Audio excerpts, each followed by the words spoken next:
Has Ukraine blunted Russia's offensive, or is it just a pause in the action? Plus, is Ukraine going back on the offense? I'm Paul, U.S. Army combat veteran. It's October 26th, 2023. This is your daily Ukraine update. Let's get right into it. Okay, taking a look at the control map, biggest notes are actually just in outside of Avdiivka. You can see a couple of notes. First, there's some minor adjustments to the actual zone of control. This is yesterday's.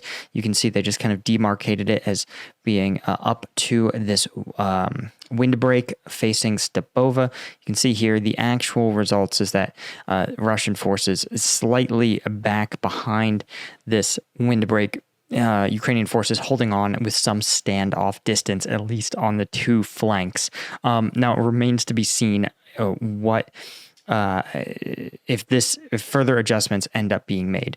The only other noteworthy change outside Orlyanka, this is, of course, in the north. You can see here just a small change depicting Ukrainian forces, not so much withdrawing, but a larger area that is listed as contested outside Orlyanka. Again, this is likely more of an adjustment than it is an actual proper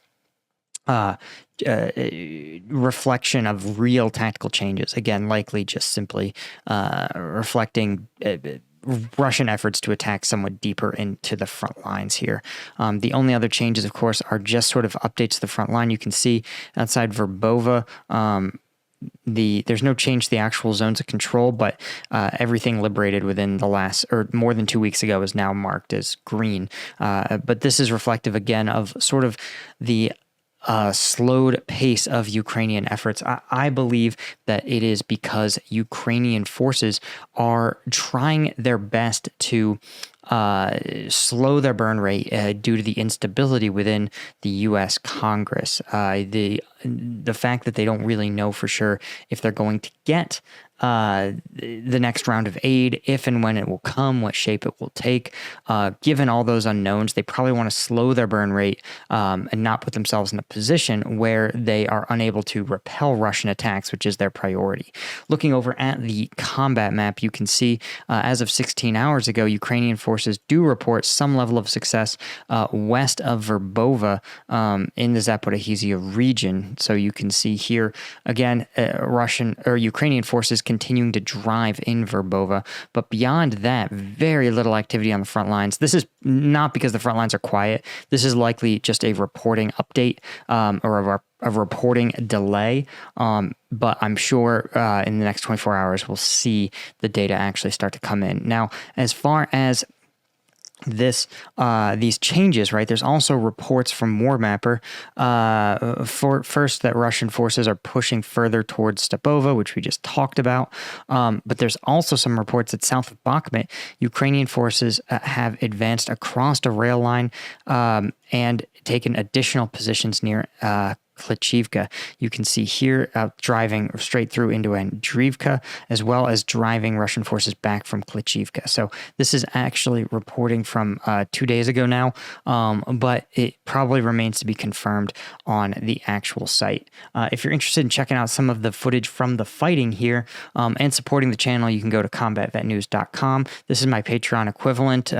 Any one of the memberships here is going to get you access to the members-only content. This is the footage that I can't show you on YouTube, but it has a lot of the combat footage that, again, I can't show you on YouTube. I do deep dive analysis of it. It's not pointlessly grisly, but we don't pull any punches, and it gives us insight that we can't get anywhere else. So if you're interested in supporting the channel, keeping me and the team independent, you can go to combatvetnews.com and check it out. Now, talking a little bit about Ukrainian forces, again, their counterattack. As discussed, according to Institute for the Study of War, Ukrainian forces made at least some marginal advances in Zaporizhzhia and Bakhmut, some marginal advances west of Robdina, and partial success in Verbova. So there is the Ukrainian forces are reporting that they're continuing to conduct offensive operations near the Klitschivka region. but it doesn't necessarily, the scale appears to have diminished considerably. Anyway, guys, that's really all I had for you for today. Kind of a slow day in the Ukraine war space, but I still appreciate you guys sticking with us. Thanks to all of our Colonel tier members from combatvetnews.com. Thanks to all of our Lieutenant tier members. You should check us out. The new video is dropping today on combatvetnews.com. So definitely, if you want today's video, you want to become a member now. Check the link in the description. See y'all.